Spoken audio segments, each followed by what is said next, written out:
The hospital window. There were two men, both seriously ill, who shared the same hospital room. One man got a seat next to the room's only window. The man was also allowed to sit up in his bed for an hour each afternoon to help him drain fluids from his lungs. The other man had to spend all his time laying flat on his back. The two roommates quickly bonded and started talking for hours on end. They talked about their time, their job, children, and wives. One day, the man on the other side of the window expressed how he envied the man near the window.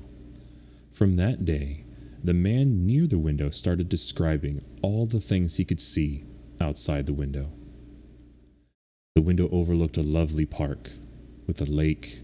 Ducks played on the lake while children sailed their model boats. Young lovers walked arm in arm amidst flowers of every color, and a fine view of the city's skyline could be seen in the distance. The man in the other bed began to live for that 1 hour where he could hear and visualize the world outside the hospital room. The 1 hour of every day would broadened his world and enlivened by all the activity and color of the world outside. One fine afternoon, the man by the window described a parade passing by. Although the other man could not hear the band, he could visualize it as the man by the window vividly described it. Days and weeks passed by. One morning, a nurse arrived to examine the condition of the two patients. She found the lifeless body of the man by the window. The man had peacefully embraced his death on his sleep. The nurse sadly called the hospital attendants to take the body away. The other man grieved the death of his roommate, but as the day passed by, he started missing the way his roommate described the view out the window. In a hope to have a peek out the window and the beautiful world outside, the other man asked if he could be moved next to the window. The nurse happily made the switch. As soon as he was comfortable in his new bed, the man slowly and painfully propped himself to take his first look on the outside world. The nurse delightfully watched as the man attempted to sit on the bed after weeks, but as he strained to slowly turn to look out the window beside him, he was stunned to see a blank wall outside the window. The agitated man asked the nurse what could have made his roommate to lie about the view outside the window. "There's nothing to see from here. Where are all the wonderful things he saw? He described everything so vividly. Is this a new and recent wall? Why did he give me such vivid details that don't exist?" he asked. The nurse shook her head and answered his question. "Perhaps he just wanted to encourage you and make you happy. For you see, your roommate was totally blind." Oof. Okay. That might be one of the longer ones, I think. No, woof, that's a long one. Okay. Okay, Dwink.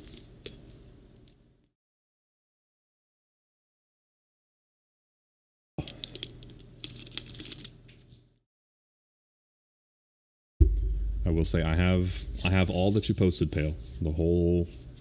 I have the whole list. So, all right. The power of silence. Once a farmer lost his precious watch while working in his barn. It may have appeared as an ordinary watch to others, but held a deep sentimental value for it. After searching high and low among the hay for a long time, the old farmer got exhausted. The tired farmer did not want to give up the search for his watch and requested a group of children playing outside the barn to help. He promised an attractive reward for the person who could find his beloved watch. After hearing about the reward, the children hurried inside the barn and went through and round the entire stack of hay, enough to find the watch. After a long time, looking for a watch in the hay, some of the children got tired and gave up. The number of children looking for the watch slowly decreased, and only a few tired children were left. The farmer gave up all his hope to find the watch and called off the search. Just when the farmer was closing the door, a little boy came up to him and requested the farmer to give him another chance. The farmer did not want to miss any chance of finding the watch, so let the little boy in the barn. After a little while, the little boy came out with the watch in his hand. The farmer was happily surprised and asked how the boy succeeded to get the watch while everyone, including him, had failed. The boy replied, "I just sat there, tired, listening to the ticking of the watch. In silence, it was much easier to listen to it and direct the search in the direction of the sound." The farmer was delighted to get the watch, and the reward for the little boy is promised. A peaceful mind can think better than a worked up mind. Once in a while, allow a few minutes of silence to your mind. Sometimes all you need is to relax and listen.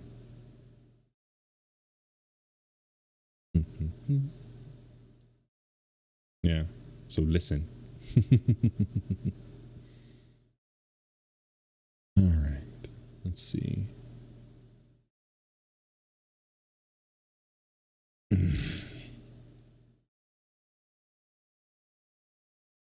Put your glass down.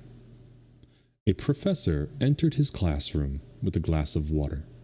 He raised the glass of water. Everyone in the room expected the half empty or half full question. Instead, to everyone's surprise, the professor smiled and inquired, "How heavy is this glass of water?" The answer called out for the range was from 8 ounces to 15 ounces. "I need to weigh it to know how much exactly it weighs. But the question I really want you to answer is, what if I held the glass up for a minute?" asked the professor. Nothing," the students answered unanimously. "But what if I hold it for an hour?" asked the professor. "Your arms will start aching," answered one of the students, and he said, "You're right. But what if I held it up for the whole day?" queried the professor.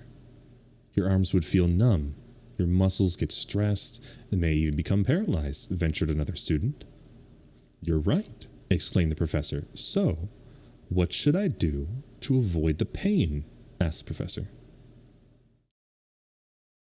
"Keep the glass down," answered a student. He said, "Exactly," said the professor.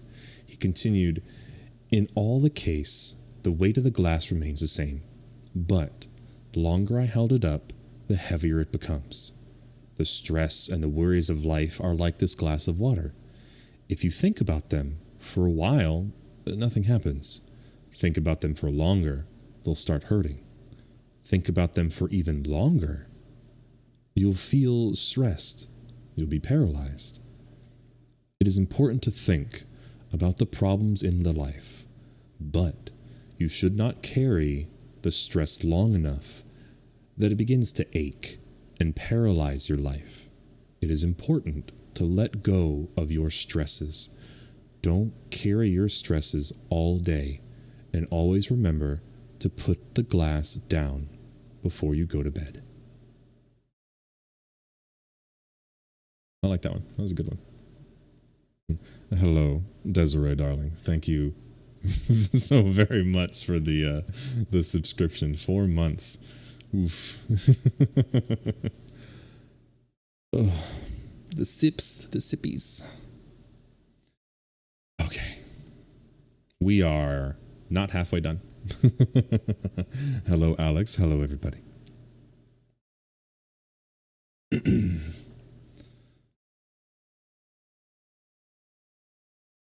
Yeah, I really like that one a lot. A lot of that one means a lot, because if you truly do allow such things get a hold of you, and you let them fester and you let them kind of collect like that, then yeah, absolutely, it'll just get worse and worse. You have to be able to just Let it go, to just let it be what it is and move forward. Understand not everything's in your control, or understand it'll be fine, or it's something for another day. Let it go. Let yourself sleep. Let yourself rest, you know? Okay. Next. A saint and a scorpion. One day, a saint went to a river to bathe. There he noticed a scorpion struggling in the water near him. Scorpions cannot swim, and the saint knew that if he did not save the scorpion, it would drown. Therefore, the saint carefully picked up the struggling scorpion, trying to rescue it from the water. But as he just about set it down on land, the scorpion stung his finger. The sharp pain from the sting made the saint instinctively fling his hand, and the scorpion went flying back into the water. As soon as the saint gained his composure from the pain, he attempted to rescue the troubled creature again. But as earlier, the scorpion stung him again, before he could safely keep it on the land. So, the affair repeated several times as the saint continued his attempts to save the scorpion, while the creature attacked its savior every time. The saint's disciples watched the event for a while and were worried for the saint, who was now staggering from pain. The disciple requested the saint to leave the vicious creature on its own. The saint ignored the request for his disciples and continued his attempt to save the scorpion until he finally succeeded. The disciples carried the reeling saint to his hut, treating him of his wounds, and waited for the saint to get well. After the saint regained consciousness, one of the disciples asked him why the saint let the scorpion attack him several times and yet continued to help it. The saint replied, "My dear child, the scorpion did not sting me out of malice or evil intent, just as it is the water's nature to make things wet and fire's nature to burn. It is in the scorpion's nature to sting. The ignorant creature kept stinging me because its comprehension was not significant enough to realize that I was trying to help him. But just as it is the scorpion's nature to sting, so it is my nature to save. Just as he did not leave his nature, why should I leave mine? I must help any soul in need. I should not let the stings from a scorpion rob me from performing my duty as a savior. In our lives, we will encounter people who may harm us intentionally or unintentionally. We should never let our actions, thoughts, and words be affected by the negativity in others. We should continue to perform our duty with love and honesty, even if others do not reciprocate our righteous actions. The darkness in others' hearts should not be allowed to penetrate the lightness of our own hearts." That's a good one too. Don't let bad people or shitty people or whatever deter you from doing what is right, what is good, and what is for you. Okay. We shall continue. The Cracked Pot. A young woman worked for a merchant who lived on top of a hill. She worked as the merchant's laundress, and every day she had to walk down the hill to collect water from a stream. She had 2 pots to carry water, which she hung upon a pole so she could carry over her shoulders. Each time, one of her pot got a slender crack along its side. She observed the crack on the pot and decided she could still use it. Every day, the woman carried those pots down the hill to the stream, filled them to the brim, and walked back up the hill, balancing the pole across her shoulders. By the time she reached the house, the cracked pot would be only half full, while the other pot delivered a full portion of water. The cracked pot glanced at the other pot and saw water filled to the top, and it began to feel desolate. The full pot was proud of its accomplishment, while the cracked pot felt ashamed and miserable that it was able to accomplish only half of what it was meant to. After a few years of what the cracked pot perceived to be failure, it spoke to the lady. I apologize for my flaws. The crack on my side has made me useless. I spill half of the water. I'm of no good, the pot said. The lady felt sorry for the old cracked pot and said, "But pot, you don't understand. You haven't been paying attention. Look around you. As we return to the master's house, I want you to look at the path we traverse." The next time, when the lady carried the water up the hill, the pot carefully observed the path up the hill. For the first time, the pot stopped looking inward and instead looked out. On his side of the trail, the pot noticed beautiful flowers growing in abundance, while the other side was still dry. As the woman reached the top of the hill, she asked, "Did you notice the beautiful flowers along the path? They're only on your side of the path. I had always known about your cracks, and I took advantage of it for those beautiful flowers. Without you being just the way you are, the path uphill would not have been this beautiful." The cracked pot was overjoyed. All its sadness was gone. He understood that the very thing he thought to be his flaws turned out to be a blessing for the flowers along the path. Every one of us is unique, and we have our own flaws, and it is our little quirks and faults that make us and the world so interesting. Hello, Jinx. Hopefully you have a lovely night.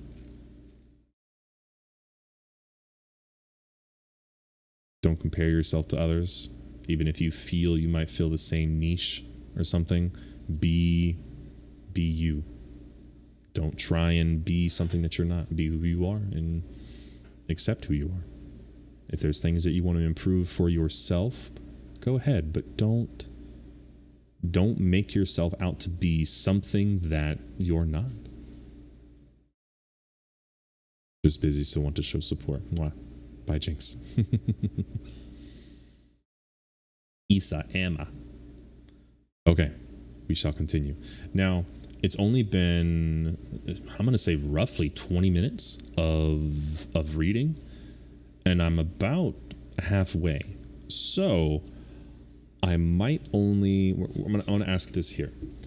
I might only be another 30 minutes or so before reading is done. So I obviously don't want to end stream that early. So we can either, if there are some other short poems or stories or something that people would like me to read, we can hand them over to me on the Discord. We can maybe do that, or we will finish reading and we could start Majora's Mask if you guys would like to start Majora's Mask, or I can play some Valorant or Minecraft, something else that is calm and relaxing. What would everybody want after the readings are done?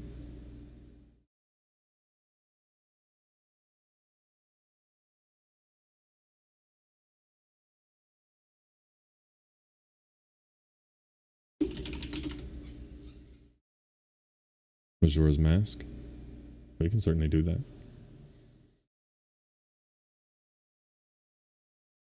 Here, we can put it up to a poll. Make a poll, new poll.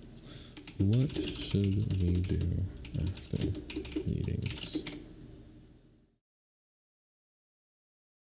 Play Majora's Mask.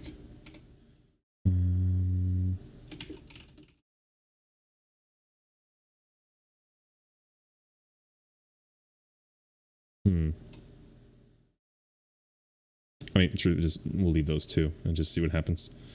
Let's make it 3 minutes. Boop.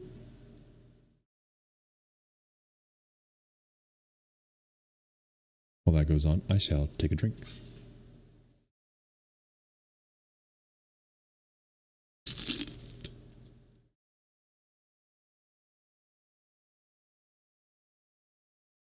Ooh, man, it's cold. You know what? I'll take a drink and I'll have a cookie. Ooh, Majora's Mask is winning. Hot damn. All right. We're going to play some games. Or this might be kind of loud. Sorry. We certainly could.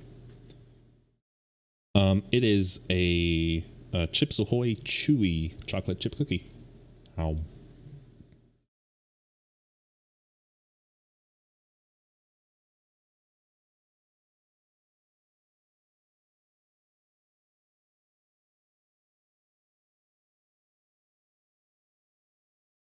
Mm-hmm.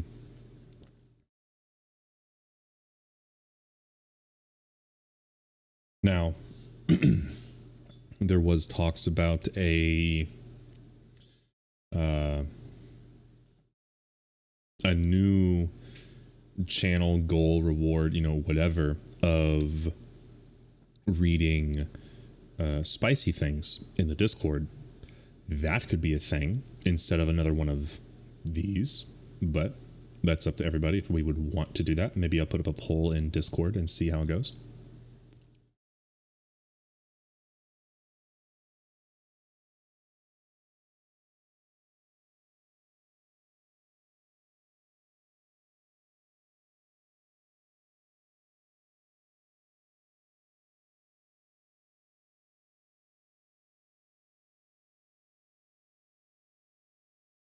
Okay, I'm gonna make myself a little pile here, and then I can move the box.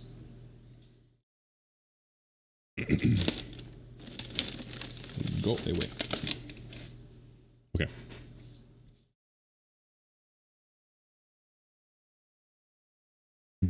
God damn, Majora's Mask is winning. Okay.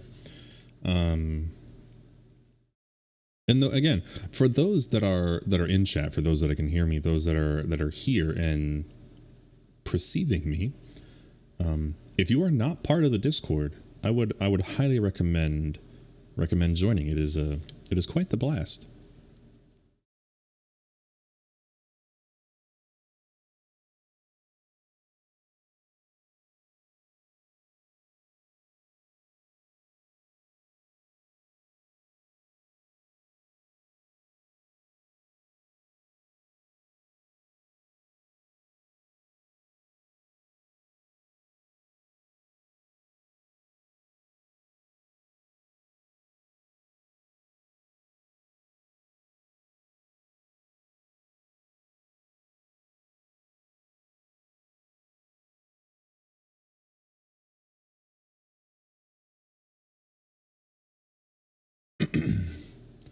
All right, Majora's Mask won with a resounding yes.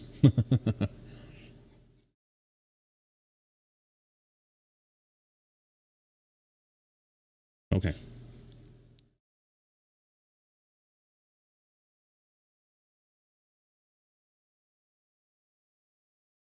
These other cookies, move out of my way, please. Thank you.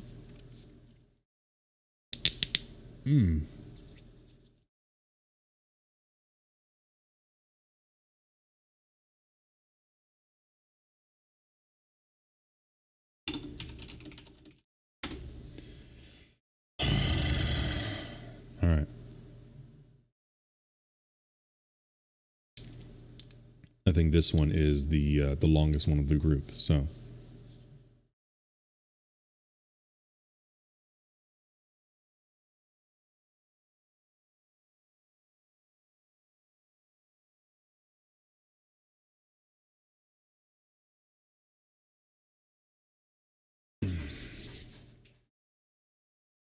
The most beautiful heart. A young man was proud of his healthy and beautiful heart. One day, standing in the middle of the town, he proclaimed that he had the most beautiful heart in the whole valley. A large crowd gathered to have a look at his heart. His heart was smooth, shiny, and looked very healthy. Indeed, the man had the most beautiful heart in the valley. Everyone agreed. The proud man felt delighted and boasted his perfect heart, which everyone admired. Suddenly, a voice from the crowd said, "Your heart is not as beautiful as mine." The young man searched for the person behind the voice, and an old man appeared in front of him. "Show us your heart, if you believe you have got more beautiful heart than mine," said the young man. The old man carefully showed his heart. The crowd and the young man looked at the old man's heart, and the heart was beating strong and healthily, but it was not smooth and shiny as the young man's heart. Instead, it had scars all over it. It had places where some pieces of the heart had been removed and other pieces were put in. The other pieces didn't fit perfectly, and there were several uneven edges. In some places, there were deep gouges, and even some pieces were missing. The crowd laughed at the old man's heart. How can he claim that he had the most beautiful heart when it's all scarred and uneven, they thought. The young man looked at the old man's heart and laughed. "You must be kidding. Compared to your heart and mine, my heart looks perfect and smooth, and yours is a mess of scars and tears." "Yes, your heart looks perfect, but I would never trade your heart with mine," said the old man. "Every scar in my heart represents a person who I have given my love. I tear a piece of my heart and give to them. Often, my loved one gives me back a piece of their heart, which fits into the empty place in mine. Since everyone loves each other in a different way, their pieces of heart may not perfectly fit mine.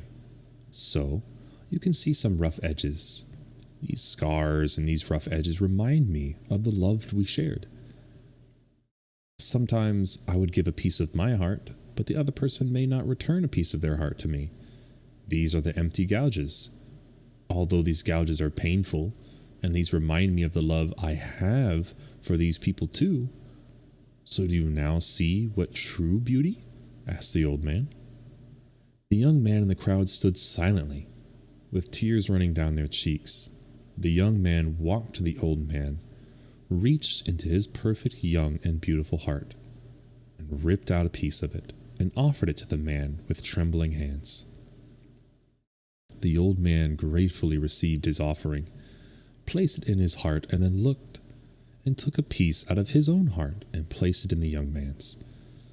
The young man looked at his heart and did not look shiny and smooth like it used to, but it was now more beautiful because he could feel the love from the old man's heart flowing into him. They embraced and walked away side by side. He's a good one. Hello, Foxy. Yes, sorry.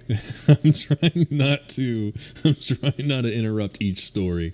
But yes, hello. Thank you so very much for the sub. Welcome back. Hopefully you're having a delightful night tonight, Foxy.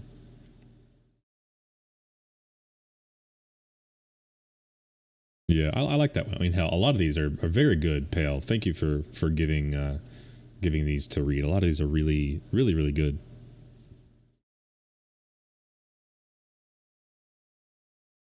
Boop, bop, boop, bop, bop, beep, bop, bop, bop, boop, click. Okay.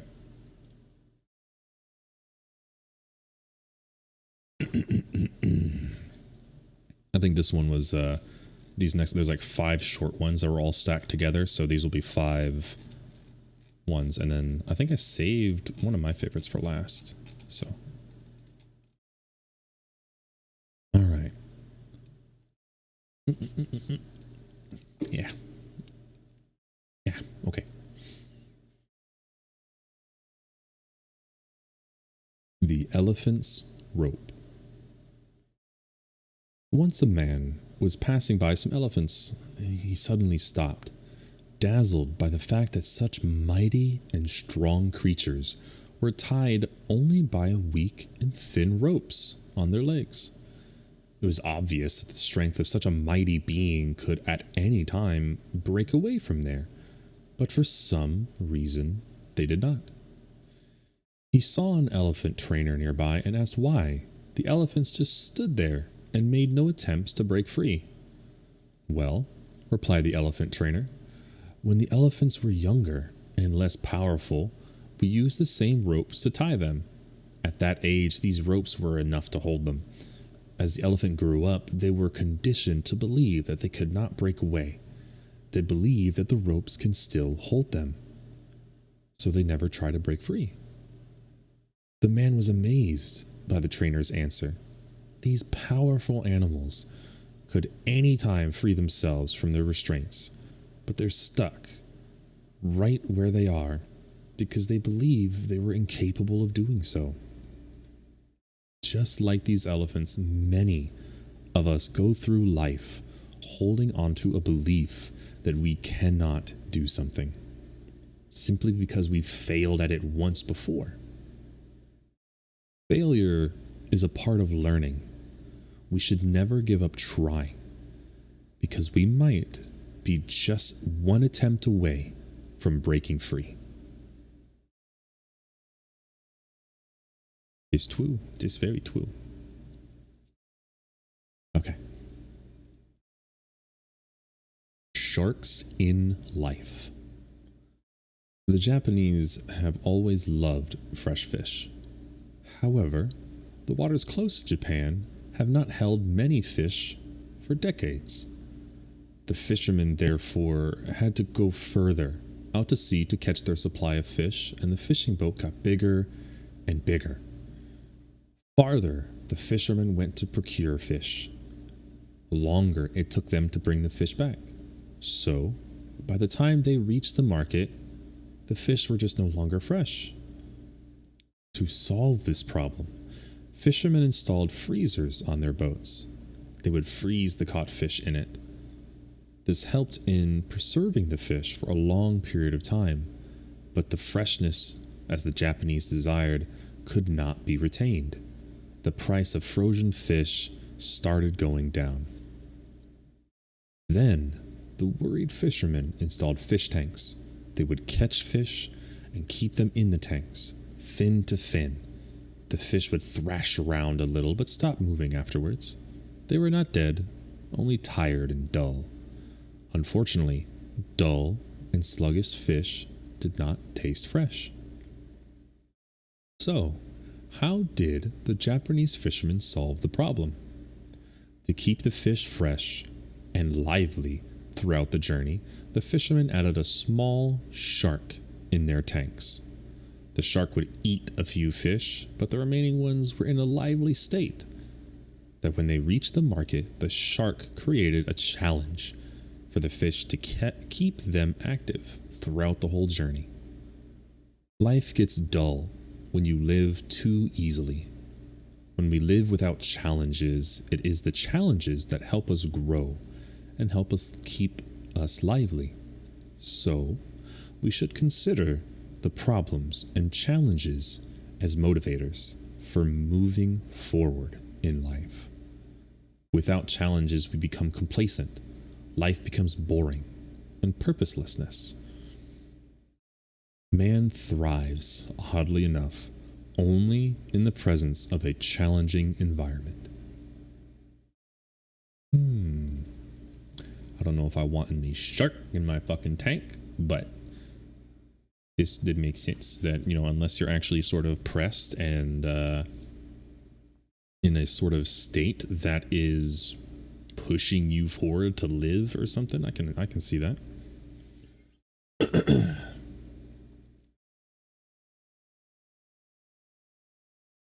To shake it off and step up. Sounds so similar to what my therapist told me. These stories are hitting home. Yeah, Pale did good with these stories. Shake it off and step up. Once a man and his donkey was walking past a desolated path. Suddenly, the donkey fell into a deep hole. Luckily, the donkey was not hurt by the fall and cried for his master's help. His master tried hard to get it out, but of all of his attempts failed. Envisioning the poor donkey's death by starvation on the deserted place, the man decided to give the donkey a less painful death by burying it alive. The man started pouring soil into the pit with an intention of burying it alive, but as each spadeful of dirt from above hit the donkey would shake it off and take a step up the growing mound of earth. With more soil poured in by the man, the donkey rose higher. Eventually, the mound grew high enough for him to jump out of the pit. To the man's amazement, he saw his old donkey jump out of the pit and trot away. In life, you may be thrown all kinds of dirt, but the trick is to shake it off and take a step up to rise to success. We can get out of the deepest pits, not by giving up on the problem, but by learning from them to shake it off and take a step up. Hello, Rimuru. How are you doing? Thank you very much for the follow. Hopefully you were having a delightful night tonight.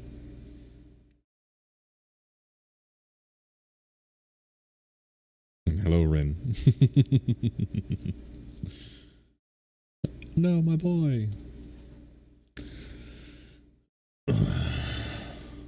Okay. Next we have the Starfish. Once a man was wandering on a deserted beach in a lovely morning. The sun was shining, the sea looked amazing. As he strolled along the beach, he could see a man going back and forth between the surf's edge and the beach. As he approached the man, he noticed that he was throwing starfish into the sea. The man noticed hundreds of starfish stranded on the beach and brought by the tides. The man was stuck by the apparent vanity of the task. There were hundreds of starfish on the beach, and many of them were sure to perish as the sun grew stronger by the day. But the man continued the task of picking up a starfish one by one and throwing them into the sea. I must ask, why are you throwing the starfish into the ocean? He asked as he approached the man throwing the starfish. The man replied, the sun is up and the tide is going out. If I don't throw them in, they'll die soon. Observing the frugality of the task, the man said, there are thousands of starfish stranded on the beach. There is no way you can throw all of them back to the surf. You can't possibly make a difference. The person looked at the man, stooped down and picked up one more starfish and threw it as far as he could into the ocean. He turned back to the man and replied, it surely made a difference to that one. Often we get overwhelmed by the challenges of the world as it seems to be homogeneous and unconquerable. We may feel like our actions are trivial, but this should not stop us from our attempt to create positive change in the world. We often forget and ignore the impact of our actions in the world. Sometimes even our tiniest act of kindness may be affected in some great way.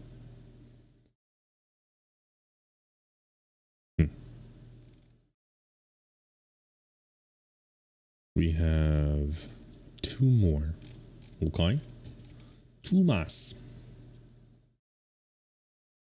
Oh, how's everyone doing? I'm going to have another cookie and a drink.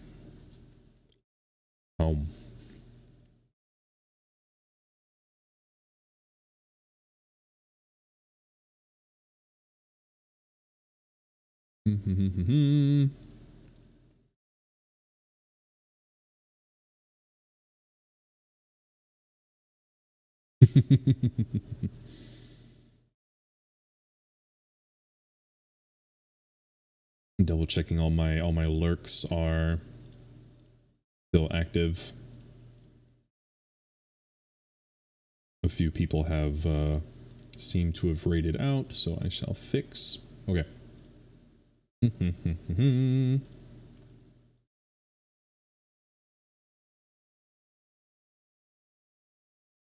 Okay. Hello, Ava. Hello, hello. Hopefully you're having a delightful time, and thank you very much for the follow. I do very greatly appreciate it. Let's see. We have broke 780 followers now. Yes, Luna. Hello, hello. That is today. Today is the readings. We still have two more, Luna. Only been truthfully reading for 30 or 40-ish minutes. Granted, there was a fair bit, but we still have two more. I'll put it up on YouTube just like the last one, so if any of those who missed it or want to see it all from start to finish, then it will be available. Okay.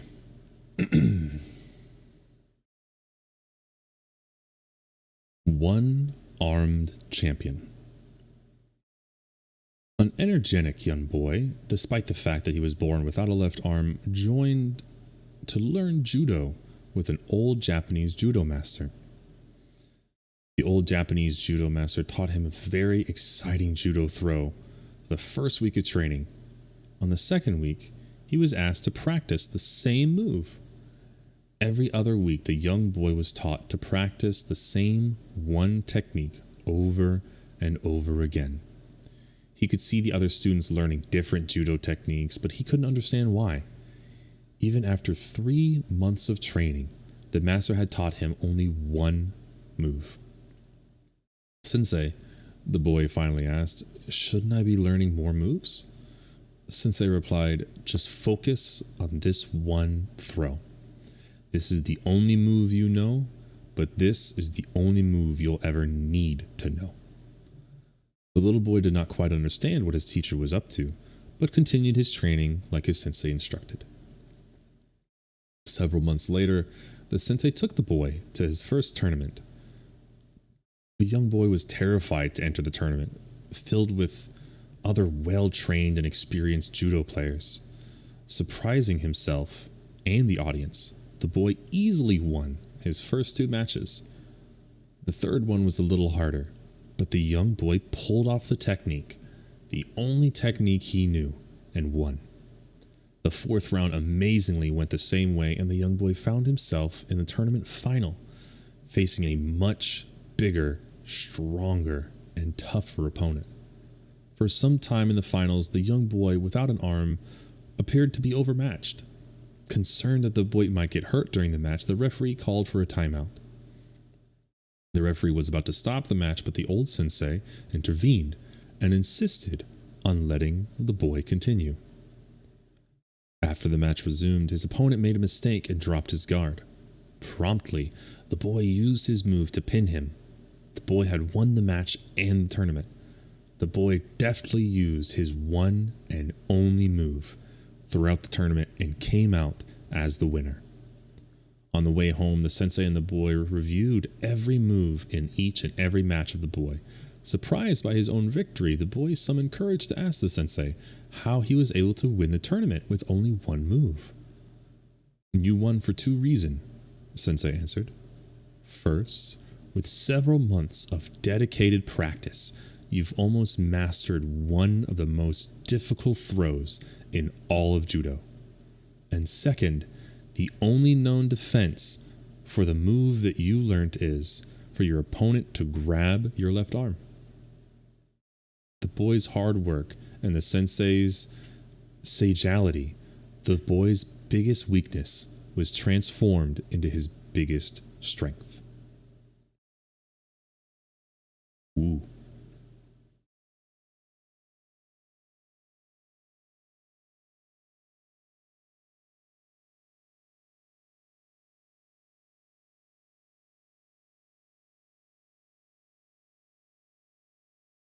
That's a good one.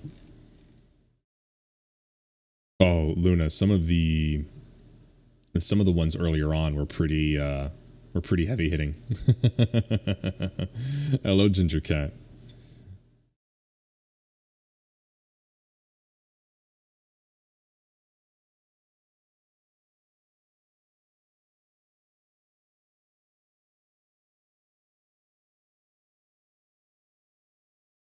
Okay. This is the last one we have. All right. Shine in your own way.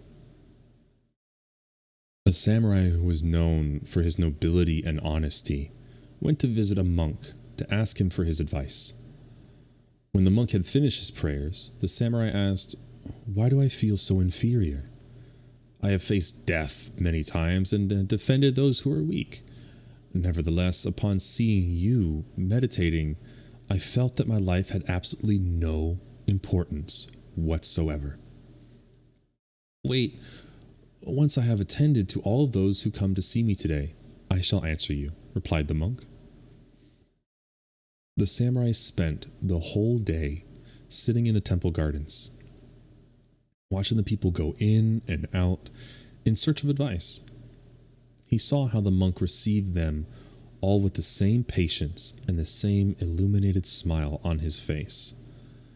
At nightfall, when everyone was gone, he demanded, "Now, can you teach me?" The master invited him in and led him to his room. The full moon shone in the sky, and the atmosphere was one of profound tranquility. "Do you see the moon? How beautiful it is. It will cross the entire firmament, and tomorrow the sun will shine once again. But sunshine is much brighter. You can show the details of the landscape around us, trees, mountains, clouds. I have contemplated for those 2 years and have never heard the moon say, 'Why do I not shine like the sun?' Is it because I am inferior?" "Of course not," answered the samurai. "The moon and the sun are different things. Each has its own beauty. You cannot compare the two." "So, you know the answer. We are two different people, each fighting in his own way for that which he believes, and making it possible to make the world a better place. The rest are just mere appearances."